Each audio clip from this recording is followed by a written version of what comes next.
Hello प्यारे बच्चों, मैं फिर से आ गया हूँ एक वीडियो लेकर के जो आपकी नीट परीक्षा 2026 में आपका बहुत ज्यादा मददगार साबित होने वाला है। तो फटाफट इस वीडियो के लास्ट तक आप बने रहिएगा और जितना भी टॉपिक मैं पढ़ाऊंगा उस सारे टॉपिक को आप ध्यान से देखिएगा। कम से कम आपका 3 क्वेश्चन इस वीडियो से फंस जाना है। आइए जरा सा फटाफट देखा जाए एक क्वेश्चन टॉपिक देखा जाए। आज हम लोग देखेंगे दर्पणों द्वारा प्रतिबिंब का बनना। दर्पणों द्वारा प्रतिबिंब का बनना। दर्पणों द्वारा प्रतिबिंब का बनना। दर्पणों द्वारा प्रतिबिंब का बनना। अच्छा सर, कौन सा दर्पण के द्वारा प्रतिबिंब का बनना देखेंगे? तो सबसे पहले हम लोग देखेंगे अवतल दर्पण द्वारा प्रतिबिंब का बनना। और अवतल दर्पण के द्वारा वस्तु का प्रतिबिंब 5 स्थितियों में 6 स्थितियों में बनता है। कौन कौन सी स्थितियों में, जरा सा ध्यान से देखो।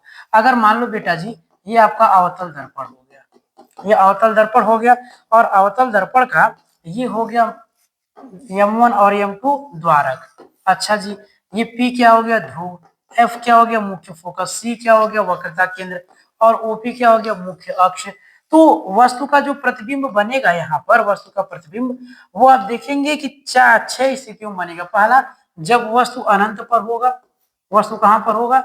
अनंत पर। दूसरा, जब वस्तु कहां पर होगा? अनंत और वक्रता केंद्र के बीच में। तीसरा, जब वस्तु कहां पर होगा? वक्रता केंद्र पर होगा। चौथा, जब वस्तु वक्रता केंद्र और मुख्य फोकस के बीच में होगा। पांचवा, जब वस्तु मुख्य फोकस पर ही होगा। छठवां, जब वस्तु मुख्य फोकस और ध्रुव के बीच में होगा। तो आप देखेंगे अवतल दर्पण द्वारा निम्नलिखित 5 स्थितियों में वस्तु का प्रतिबिंब बनेगा। पहला कहां बनेगा? तो पहला कहेंगे सर जी अनंत पर। दूसरा कहां बनेगा? तो वक्रता केंद्र अनंत के बीच में। तीसरा कहां बनेगा? वक्रता केंद्र पर। चौथा कहां बनेगा? ध्रुव मुख्य फोकस और वक्रता केंद्र के बीच में। पांचवा कहां बनेगा? मुख्य फोकस पर। छठवां कहां बनेगा? तो आप कहेंगे सर जी ध्रुव और मुख्य फोकस के बीच में बनेगा। क्लियर हुआ बात? एकदम अच्छे से, गुड। आओ जरा सा हम लोग पहला टॉपिक उठाते हैं। जब वस्तु कहां पर हो? अनंत पर हो, तो उत्तर अवतल दर्पण द्वारा प्रतिबिंब कैसे बनता है? नंबर 1, जब वस्तु अनंत पर स्थित हो। जब वस्तु अनंत पर स्थित हो तब वस्तु का प्रतिबिंब किस प्रकार से बनेगा, इसको जरा सा आप देखिएगा। तो ये हमने बना दिया दर्पण। फटाफट फटाफट फटाफट क्या बना दिया? दर्पण। M1 और M2 द्वारक हो गया। फटाक से ये ध्रुव, ये मुख्य फोकस, ये वक्रता केंद्र। वस्तु को कहाँ पे रखना था सर जी? तो वस्तु को रखना था, आप कहेंगे सर जी अनंत पर रखना था। अनंत पर रख दिया। अनंत पर रखा तो वस्तु से कितनी प्रकार से किरणें चलेंगी? 2। और दोनों प्रकार की किरणें हमेशा मुख्य अक्ष की क्या होंगी? समांतर। तो पहली किरण गई मुख्य अक्ष समांतर, दूसरी किरण भी जाएगी मुख्य अक्ष समांतर। अच्छा, ये जो प्रतिबिंब बनने के नियम होते हैं 4 नियम, उनमें से पहला नियम कहता है कि जो भी किरण मुख्य अक्ष के समांतर जाएगा दर्पण से परावर्तन के बाद द्वितीय फोकस से, मुख्य फोकस से होकर के जाएगा। ये भी जाएगा मुख्य फोकस से। दोनों एक दूसरे को कहां पे काटे? मुख्य फोकस। तो वही क्या बन गया? वस्तु का प्रतिबिंब। क्लियर हुआ बात? कोई दिक्कत तो नहीं? अब आओ जरा सा प्रतिबिंब के बारे में हम लोग कुछ बात कर लें, कुछ लिख लें। तो हम कहेंगे कि सर जी ये प्रतिबिंब की स्थिति कहाँ है? स्थिति, प्रतिबिंब की स्थिति कहाँ है? तो आप कहेंगे मुख्य फोकस F पर। मुख्य फोकस F पर। ठीक है सर, अच्छी समझ में आ रहा है? एकदम आ रहा है। दूसरा, मैं कहूंगा कि प्रतिबिंब का प्रकृति कैसा? प्रकृति कैसा है? ये वास्तविक है कि आभासी है? तो आप कहेंगे सर जी ये वास्तविक है। कैसा है? वास्तविक है। और कैसा है? उल्टा है। वास्तविक है और कैसा है? उल्टा है। आकार कैसा है? आकार कैसा है? तो आप कहेंगे सर आकार वस्तु से बहुत ज्यादा छोटा है, एकदम बिल्कुल बिंदुवत है। कैसा है? एकदम एकदम बिंदुवत है, बहुत ही ज्यादा छोटा आकार है इसका, बहुत ही ज्यादा छोटा आकार है। पहला वाला समझ में आ गया? कोई दिक्कत नहीं? नहीं। अगला पॉइंट समझो फटाफट, तुरंत। टाइम नहीं है, जल्दी जल्दी हम लोग को सिलेबस अपना कंप्लीट करना है। तो एकदम स्पीड से हम लोग बने रहेंगे, सारी चीजों को याद भी करेंगे। जब वस्तु वक्रता केंद्र व अनंत के बीच में हो, तो बना लेते हैं वस्तु कहां पर हो। पहले तो ये बना दिए दर्पण, दर्पण बनाए, ध्रुव बनाए, मुख्य फोकस, वक्रता केंद्र। वस्तु कहां पर हो भैया? जब वो कह रहा है कि जब वस्तु अनंत और वक्रता केंद्र के बीच में हो, तो ये हो गया अनंत, ये हो गया वक्रता केंद्र। तो नियम होता है अगर वस्तु मुख्य अक्ष पर स्थित होगी तो हमेशा पहली किरण कैसे जाएगी? मुख्य अक्ष के समांतर। ये किरण गई मुख्य अक्ष समांतर और दर्पण से परावर्तन के बाद कहां से जाएगी? मुख्य फोकस से होकर जाएगी। अच्छा, दूसरी किरण कहां से जाएगी भैया? तो आप कहेंगे सर दूसरी किरण जाने का रास्ता ही क्या है? दूसरी किरण जाएगी वक्रता केंद्र से। कहां से होकर जाएगी? दूसरी किरण जाएगी वक्रता केंद्र से। दूसरी किरण जाएगी वक्रता केंद्र से, ठीक है, वक्रता केंद्र से। अब बदले में ये दोनों प्रकाश किरणें एक दूसरे को क्या कर दी हैं, काट दी हैं। कहां पर काटी है भैया, कहां पर काटी है ये दोनों, तो आप कहेंगे कि सर जी ये काटा है आई पर। कहां पर काटा है, आई पर। तो यही आई क्या हो गया, वस्तु का प्रतिबिंब। अगर हम इसको ऐसे कर दें कि आई आई डैश, तो आई आई डैश वस्तु का क्या हो गया, प्रतिबिंब। अब जरा सा इस प्रतिबिंब की हम लोग बात कर ले फटाफट। तो सर जी पहले देखेंगे प्रकृति, प्रकृति जरा सा बताओ, तो प्रकृति कैसा है, तो देखो ना, वास्तव में किरणें मिल रही, तो प्रकृति कैसा है, वास्तविक, वास्तविक है, वास्तविक। अच्छा अब बताओ जरा सा, सीधा है कि उल्टा है, तो तुम कहोगे सर जी कैसा है, उल्टा है, उल्टा है सर, उल्टा है। अच्छा उसके बाद क्या देखेंगे, देखेंगे सर जी इसका स्थिति कहां पर है, स्थिति कहां पर है, तो सीधे सीधे नहीं दिख रहा है, आप कहेंगे सर मुख्य फोकस और वक्रता केंद्र के बीच में। तो हम सीधे कह दें कि सी व एफ के बीच, सी व एफ के बीच, मतलब वक्रता केंद्र मुख्य फोकस के बीच में है। अच्छा जी इसका आकार कैसा है, आकार, आकार कैसा है, तो सीधे सीधे दिख रहा है, वस्तु इतना ज्यादा बड़ा है और प्रतिबिंब छोटा है, तो हम कहेंगे सर जी छोटा, वस्तु से कैसा है, छोटा है, वस्तु से छोटा आकार है, वस्तु से एकदम छोटा आकार है। क्लियर हुआ बात, एकदम अच्छा, एकदम अच्छा, बहुत बढ़िया। आगे आगे देखो, जब वस्तु कहां पर हो, जब वस्तु बोल रहा है सर जी कि जब वस्तु कहां पर हो, वक्रता केंद्र पर हो, तो फटाक से बनाओ, फटाक से तुरंत तुरंत तुरंत तुरंत तुरंत तुरंत ऐसे किए, यहाँ पर हो गया ये ध्रुव, ये मुख्य फोकस, ये वक्रता केंद्र, और वस्तु को कहाँ रखना है आपकी बात, वस्तु को यहीं पर रखना है और यहीं पर रखना है, वक्रता केंद्र पर ही रखना है। तो पहला किरण हमेशा मुख्य अक्ष के कैसे जाएगा, समांतर, मुख्य अक्ष के कैसे जाएगा बेटा जी, कहेंगे आप समांतर जाएगा। और जो भी किरण मुख्य अक्ष के समांतर जाएगा वो प्रतिबिंब बनने के पहले नियम के अनुसार वो मुख्य फोकस से होकर ही गुजरेगा। क्लियर है बात, ठीक है। अब दूसरी किरण के जाने का कोई मार्ग नहीं है, तो दूसरा किरण यहीं से होकर के जाएगा, चला गया, कोई दिक्कत तो नहीं बाबू, कोई भी दिक्कत नहीं। अच्छा जी दूसरा किरण चला गया। अब ये जो मुख्य फोकस से होकर आता है वो दर्पण से अपवर्तन या परावर्तन जो आता है मुख्य अक्ष क्या हो जाएगा, समांतर, तो ये किरण हो गया मुख्य अक्ष के समांतर, मुख्य अक्ष के क्या हो गया, समांतर। देखो ये थोड़ा सा टेढ़ा हो गया है, ये फिगर सही से बना नहीं, इसको फिर से बनाते हैं, एक बार फिर से ड्रॉ करते हैं, फिगर ठीक से बना नहीं, फिर से। तो ये हमने बनाया दर्पण, फटाफट जल्दी जल्दी जल्दी जल्दी जल्दी जल्दी हमारा पूरा दर्पण बन के तैयार। इस दर्पण पे ये हम लोगों ने क्या बनाया, ध्रुव बनाया, मुख्य फोकस बनाया, और क्या बनाया, वक्रता केंद्र। वस्तु को कहाँ रखना है, वक्रता केंद्र पर ही, तो वस्तु को वक्रता केंद्र पर ही रख दिए। अब वस्तु से पहली किरण कैसे जाएगी, मुख्य अक्ष से समांतर, और जो किरण मुख्य अक्ष से समांतर जाती है वो कहाँ से होकर जाएगी, तो आप कहेंगे सर जी मुख्य फोकस से। दूसरी किरण जाने का मार्ग ही नहीं है तो वही भी यहीं से जाएगी, और दर्पण से परावर्तन या अपवर्तन के बाद क्या हो जाएगी, ये मुख्य फोकस, मुख्य अक्ष के समांतर। अब ये मुख्य अक्ष के समांतर हो गई किरण, ये किरण क्या हो गई, मुख्य अक्ष के समांतर। कहां पर काटी, जहां पर काटी वही का क्या, वही क्या हो गया, वस्तु का प्रतिबिंब, वही वस्तु का क्या हो गया, प्रतिबिंब। अब अगर मुझे प्रतिबिंब के बारे में लिखना हो तो मैं लिखूंगा सबसे पहले यहाँ पे स्थिति, स्थिति लिखना है सर। स्थिति कहां पर है, कहां देख पा रहे हो, तो कहोगे सर जी वक्रता केंद्र के नीचे, मतलब वस्तु के नीचे, वस्तु के नीचे, वस्तु के नीचे ही बन रहा है सर जी। अच्छा आकार कैसा है, आकार कैसा है, तो तुम कहोगे सर जी वस्तु के बराबर, वस्तु के बराबर, सीधे बोल दिए, बात खत्म। अच्छा जी, अच्छा जी तो प्रकृति कैसा है, प्रकृति कैसा है इसका, तो हम कहेंगे सर जी वास्तव में किरणें मिल रही है तो कैसा है, वास्तविक है, वास्तविक है भैया। और सीधा है कि उल्टा है, हम कहेंगे बाबू उल्टा है, सीधे सीधे दिख रहा है, सीधे सीधे दिख रहा है, क्या है ये, उल्टा है। अच्छा अगला टॉपिक समझो, अगला देखो बाबू, अगला देखो मेरे बच्चे, क्या बोला, जब वस्तु मुख्य फोकस और वक्रता केंद्र के बीच में हो, तो ऐसे बनाए, फटाक से, फटाक से बनाए, ये हो गया ध्रुव, ये हो गया मुख्य फोकस, और ये हो गया इसका वक्रता केंद्र। वस्तु को कहाँ रखना है, वस्तु को रखना है अपने को इसी, इन्हीं दोनों के बीच में, मुख्य फोकस और वक्रता केंद्र के बीच में। तो पहली किरण नियमानुसार मुख्य अक्ष के कैसे जाएगी, समांतर, और टकराने के बाद कहां से, मुख्य फोकस से। अब दूसरी किरण को जाने का रास्ता ही नहीं है, तो दूसरी किरण भी कहां से होकर जाएगी, मुख्य फोकस से, और टकराने के बाद मुख्य अक्ष की क्या हो जाएगी, समांतर। कहां पर काटी, तो मुख्य अक्ष से बहुत दूर काटी, वक्रता केंद्र से कहां पे काटी, दूरी पर काटी है। तो हम क्या बोलेंगे भैया, अब इसकी स्थिति की हम लोग बात करेंगे फटाफट। तो स्थिति कहां पर है, स्थिति कहाँ पर है मेरे बाबू? तो सीधे सीधे दिख रहा सर जी, वक्रता केंद्र पीछे छूट गया, उसके आगे क्या है? अनंत। तो हम कहेंगे वक्रता केंद्र सी व अनंत के बीच में, वक्रता केंद्र व अनंत के बीच में, वक्रता केंद्र व अनंत के बीच में। अच्छा, प्रकृति कैसा है? प्रकृति कैसा है मेरे बच्चे? तो प्रकृति कैसा है? तो आप कहेंगे सर जी वास्तव में मिल रहा है, तो कैसा है? वास्तविक है। वास्तविक है और कैसा है? उल्टा है। वास्तविक है और कैसा है? उल्टा। आकार कैसा है? आकार कैसा है? तो कहेंगे सर वस्तु से बड़ा है। वस्तु से बड़ा है। आकार है वस्तु से बड़ा। आकार है वस्तु से बड़ा। क्लियर बाबू? एकदम अच्छा।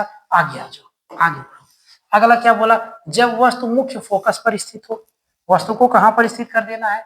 मुख्य फोकस पर ही। ये हो गया दर्पण। दर्पण हो गया। दर्पण का ध्रुव, दर्पण का मुख्य फोकस, दर्पण का वक्रता केंद्र।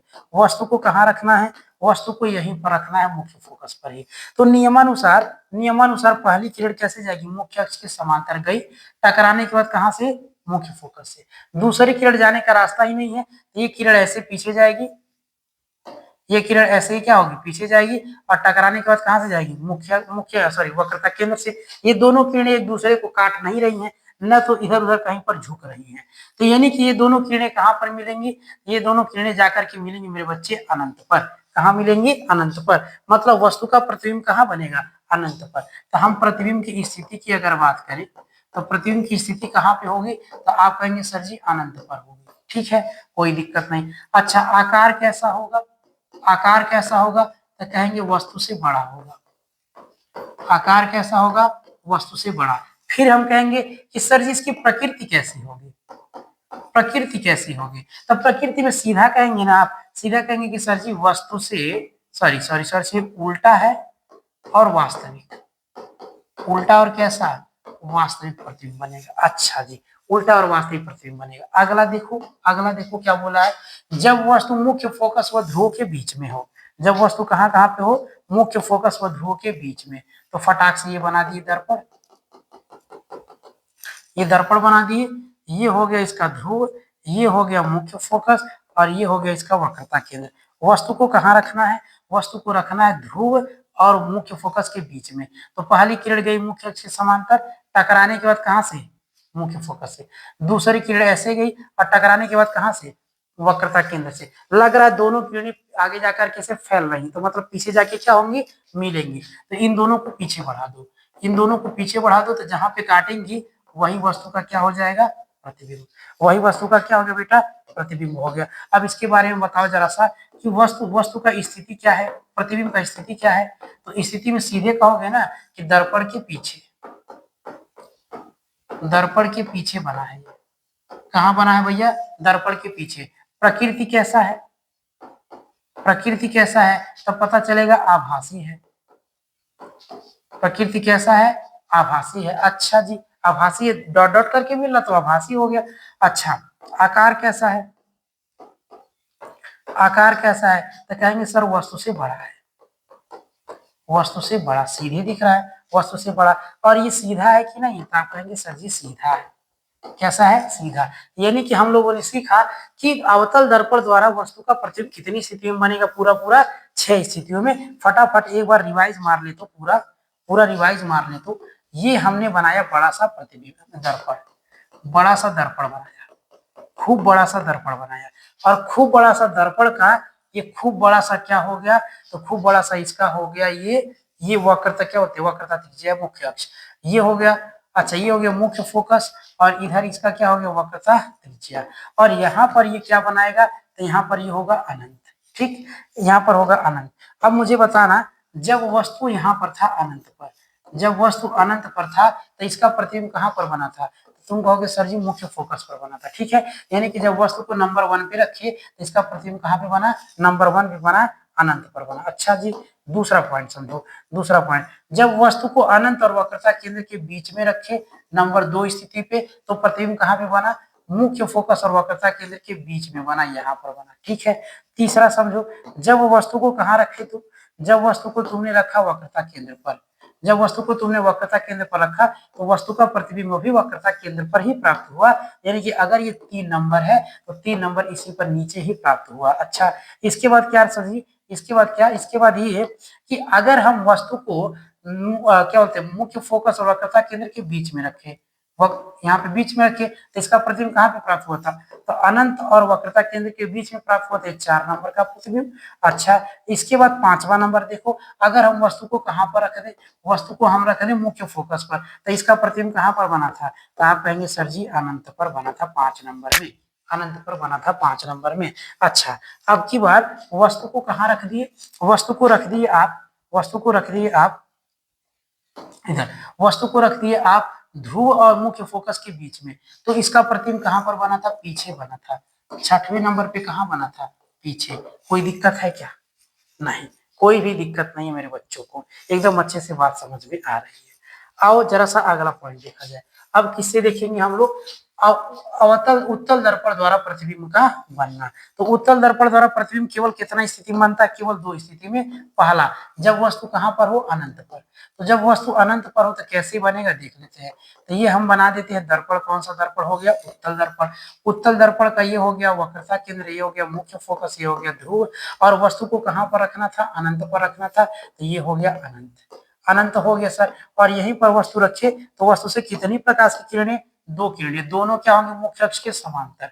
ये टकराने के बाद इधर चली जाएगी, ठीक है सर, और ये टकराने के बाद इधर, लेकिन ये दोनों किरणें क्या होंगी, मुख्य फोकस से जाती हुई प्रतीत होंगी। तो पहला प्रतिबिंब कहां पर बनेगा, मुख्य फोकस पर। कहां बनेगा, मुख्य फोकस पर बनेगा। अच्छा, कैसा होगा सर जी, तो आभासी होगा और एकदम बिंदुवत होगा, आभासी और बिंदुवत, आभासी व बिंदुवत, एकदम बहुत ज्यादा छोटा होगा, है ना, बिंदुवत होगा। अच्छा, और ये इसका इसका इसका हम लोग क्या बोलेंगे, आकार तो देख लिए, आभासी है और कैसा बिंदुवत है, उल्टा है कि सीधा है, तो पता चलेगा सर जी सीधा। कैसा है, सीधा, क्योंकि उत्तल दर्पण हमेशा कैसा प्रतिबिंब बनाएगा, तो सीधा प्रतिबिंब। अगला पॉइंट समझेंगे, जब वस्तु को कहां पर रखा गया हो, जब वस्तु को रखा गया हो ध्रुव और अनंत के बीच में, तो फटाफट हमने बनाया ये फिगर, ये फिगर मेरा बन करके रेडी हुआ। अब इस फिगर में ये हो गया ध्रुव, ये मुख्य फोकस और ये वक्रता केंद्र। वस्तु को कहां रखना, ओहो उल्टा बन गया, उल्टा बन गया। उत्तल दर्पण है ना, तो उत्तल दर्पण बनाओ ना, उत्तल दर्पण बना दिए ऐसे, उत्तल दर्पण बना दिए। अब उत्तल दर्पण में ये हो गया क्या, वक्रता केंद्र, ये हो गया मुख्य फोकस और ये हो गया ध्रुव। वस्तु को कहां रखना है, अनंत और ध्रुव के बीच में। तो नियमानुसार पहला किरण कैसे जाएगा, मुख्य अक्ष के समांतर, पहला किरण कैसे जाएगा, मुख्य अक्ष के समांतर, और दर्पण से टकराने के बाद ये कहां से होकर के जाएगा, तो आप कहेंगे सर जी मुख्य फोकस से।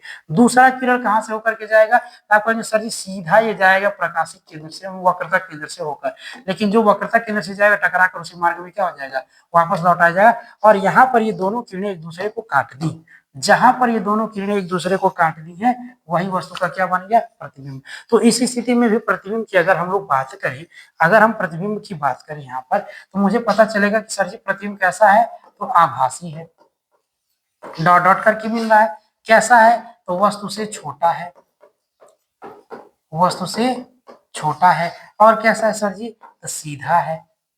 अच्छा, स्थिति क्या है, तो ध्रुव और मुख्य फोकस के बीच में, ध्रुव और मुख्य फोकस के बीच में, यानी कि अगर आप बात करें उत्तल दर्पण द्वारा प्रतिबिंब का बनना, तो कितना स्थिति में उत्तल दर्पण द्वारा बनेगा, केवल 2 स्थिति में। पहला कब, जब वस्तु अनंत पर हो, दूसरा कब, जब वस्तु ध्रुव और अनंत के बीच में हो, अनंत के कहां पर हो, बीच में। जब वस्तु अनंत पर होगा तो वह वस्तु का प्रतिबिंब मुख्य फोकस पर आभासी बिंदुवत और सीधा बनेगा, और जब वस्तु ध्रुव और अनंत के बीच में होगा तो वस्तु का प्रतिबिंब आभासी वस्तु से छोटा, सीधा और ध्रुव और मुख्य फोकस के बीच में बनेगा। चलो यहाँ तक सीख लिया, एक टॉपिक फटाफट हम लोग देखेंगे। अच्छा, यहाँ तक किसी को दिक्कत नहीं है, कोई प्रॉब्लम नहीं, होना नहीं चाहिए बाबू, याद रखिएगा आप। अगला टॉपिक समझेंगे हम लोग आवर्धन। क्या समझेंगे, आवर्धन। आवर्धन को हम लोग अंग्रेजी में बोलते हैं मैग्निफिकेशन, मैग्निफिकेशन, मैग्निफिकेशन, मैग्निफिकेशन मतलब आवर्धन। आवर्धन कई प्रकार का होता है। पहला होता है रेखीय आवर्धन। पहला कौन सा आवर्धन देखेंगे, रेखीय आवर्धन। तो रेखीय आवर्धन सीधा एक नंबर में बात हम लोग करके खत्म कर लेंगे। लीनियर मैग्निफिकेशन क्या होता है कि सर प्रतिबिंब की लंबाई और वस्तु की लंबाई के अनुपात को रेखीय आवर्धन कहते हैं। क्या बोलेंगे कि सर प्रतिबिंब की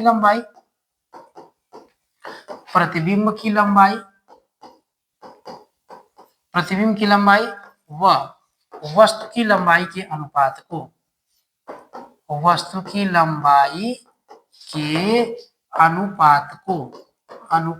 क्या कहते हैं? रेखीय आवर्धन कहते हैं। रेखीय आवर्धन कहते हैं। सिंपल बात। अर्थात हम लोग रेखीय आवर्धन क्या बोलेंगे? रेखीय आवर्धन m बराबर कहेंगे कि सर जी प्रतिबिंब की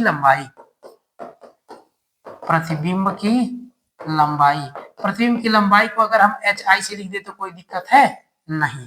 उसके बाद क्या लिख देंगे? वस्तु की लंबाई को हमने ho से लिख दिया। o का मतलब ऑब्जेक्ट, i का मतलब इमेज। तो यहां से हमारा जो फार्मूला बन के आया सामान्यतः है वो क्या बन के आया? हम कहेंगे सर जी आवर्धन m बराबर हमारा बन गया hi बटे ho, मतलब वस्तु प्रतिबिंब की लंबाई बटे वस्तु की लंबाई, प्रतिबिंब की लंबाई बटे वस्तु की लंबाई। यहां तक तो दिक्कत नहीं है किसी को? नहीं। अच्छा, और क्या लिख सकते हैं इसको हम? और क्या, और कुछ भी तो लिख सकते हैं। क्या क्या लिख सकते हैं देखो। तो रेखीय आवर्धन को पहला तो तुम यही लिख सकते हो कि hi बटा ho। दूसरा तुम लिख सकते हो माइनस v बटा u। कुछ समझ में आ रहा है? क्या लिख सकते हो? माइनस v बटा u, यानी कि प्रतिबिंब की लंबाई प्रतिबिंब की दूरी बटे वस्तु की दूरी। बस रेखीय होना चाहिए, चाहे लंबाई लो रेखीय लो, चाहे दूरी लो तो क्या लो? रेखीय लो। समझ में आ गया कि नहीं आ गया? अच्छा, और क्या लिख सकते हैं? तो और इसको हम लोग लिख सकते हैं f बटा और f माइनस यू, f बटा f माइनस यू लिख सकते हैं। और क्या लिख सकते हैं? और लिख सकते हैं f माइनस v बटा f लिख सकते हैं। क्लियर हुआ ना? तो इतना चीज हम लोग इसको लिख सकते हैं, क्या क्या लिख सकते हैं फटाफट देख लो। तो m बराबर hi बटे ho लिख सकते हैं, माइनस v बटा u लिख सकते हैं, f बटा f माइनस v u लिख सकते हैं, f। अच्छा, और क्या? f माइनस v बटा f लिख सकते हैं। इतना चीज हम लोग क्या कर सकते हैं? लिख सकते हैं। कोई दिक्कत तो नहीं। ये हमारा कौन सा आवर्धन हो गया? तो हम कहेंगे सर जी रेखीय आवर्धन। रेखीय आवर्धन से संबंधित कुछ बातों को देख लेते हैं। देखो, अगर मान लो यदि रेखीय आवर्धन का जो मान है वो एक से बड़ा हो गया, एक से कैसा हो गया? बड़ा, तो वस्तु का प्रतिबिंब कैसा होगा? बड़ा होगा। प्रतिबिंब कैसा होगा? बड़ा। प्रतिबिंब बड़ा होगा। बात आया समझ में? m का मान अगर एक से बड़ा है तो प्रतिबिंब कैसा होगा? बड़ा। अगर m का मान एक के बराबर है तो प्रतिबिंब भी कैसा होगा? बराबर होगा। तो प्रतिबिंब कैसा होगा? वस्तु के आकार के बराबर। और अगर m का मान एक से छोटा आया तो प्रतिबिंब क्या होगा? छोटा होगा। प्रतिबिंब कैसा होगा मेरे बच्चे? छोटा होगा। अच्छा जी सर जी, ये काका बता रहे हैं आप, जरा सा और देखो। अगर मान लो ये जो आपके पास ये रेखीय आवर्धन है, इसका मान धनात्मक आया। कैसा आया? धनात्मक। तो प्रतिबिंब कैसा होगा? प्रतिबिंब कैसा होगा भैया? तो प्रतिबिंब होगा सीधा। प्रतिबिंब कैसा होगा? सीधा होगा। प्रतिबिंब होगा सीधा। अच्छा जी, अगर m का मान ऋणात्मक आया तो प्रतिबिंब कैसा होगा? तो प्रतिबिंब उल्टा होगा। सिंपल बात है, प्रतिबिंब कैसा होगा? उल्टा। ये पांचों बातों को याद रखेंगे। अगर m का मान एक से बड़ा है तो प्रतिबिंब बड़ा होगा, यदि m का मान एक के बराबर है तो प्रतिबिंब बराबर होगा, यदि m का मान एक से छोटा है तो प्रतिबिंब छोटा होगा, और यदि m का मान प्लस में है तो क्या होगा? प्रतिबिंब सीधा, और यदि m का मान माइनस में तो प्रतिबिंब कैसा होगा? उल्टा होगा। क्लियर? कोई दिक्कत नहीं? गुड, कोई भी दिक्कत नहीं, कोई प्रॉब्लम नहीं। तो रेखीय आवर्धन हम लोग को समझ में आ गया है। अब हम लोग क्या देखेंगे? हम लोग देखेंगे पृष्ठीय आवर्धन। कौन सा? पृष्ठीय आवर्धन देखेंगे। पृष्ठीय आवर्धन, पृष्ठीय आवर्धन क्या होता है? आप कहेंगे कि सर जी रैखिक आवर्धन का नाम सुने, पृष्ठीय आवर्धन का नाम नहीं सुनेंगे। मैं कहूंगा कि मेरे बाबू यही तो नीट है। जो चीज तुम हाई स्कूल में, इंटर में नहीं सुने हो, वही आकर के नीट की परीक्षा में, जेई की परीक्षा में सुनोगे। तो फटाफट देखो जरा सा पृष्ठीय आवर्धन क्या होता है। तो जिस प्रकार हम रेखीय आवर्धन पढ़े हैं कि वस्तु की लंबाई और प्रतिबिंब की लंबाई और वस्तु की लंबाई के अनुपात को रेखीय आवर्धन कहते हैं, उसी प्रकार यहाँ पे पढ़ेंगे कि प्रतिबिंब के क्षेत्रफल और वस्तु के क्षेत्रफल के आवर्धन अनुपात को क्या कहेंगे? तो पृष्ठीय आवर्धन कहेंगे। समझ में आया बात? फटाफट देखेंगे क्या कि सर जी पृष्ठीय आवर्धन को हम लोग किसे लिखेंगे? एमए से लिख देंगे। ए का मतलब हो गया क्षेत्रफल। तो कैसे बनेगा कि कहेंगे कि सर जी प्रतिबिंब की लंबाई, सॉरी प्रतिबिंब का क्षेत्रफल, प्रतिबिंब का क्षेत्रफल, प्रतिबिंब का क्षेत्रफल और बटे किसका क्षेत्रफल? वस्तु का क्षेत्रफल। प्रतिबिंब का क्षेत्रफल बटे वस्तु का क्षेत्रफल बराबर क्या कहलाएगा? तो तुम कहोगे सर जी ये कहलाएगा पृष्ठीय आवर्धन। क्या कहलाएगा बेटा? पृष्ठीय आवर्धन कहलाएगा। कोई दिक्कत तो नहीं किसी को भी? गुड, कोई दिक्कत नहीं सर। अगला टॉपिक, एक और टॉपिक हम लोग समझेंगे आवर्धन में, एक टॉपिक और समझेंगे, नंबर 3।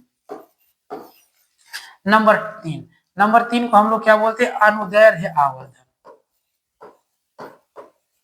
अनुदैर्ध्य आवर्धन। कौन सा आवर्धन? अनुदैर्ध्य आवर्धन। ये कैसा होता है इसको जरा सा देखो, अनुदैर्ध्य आवर्धन कैसा होता है।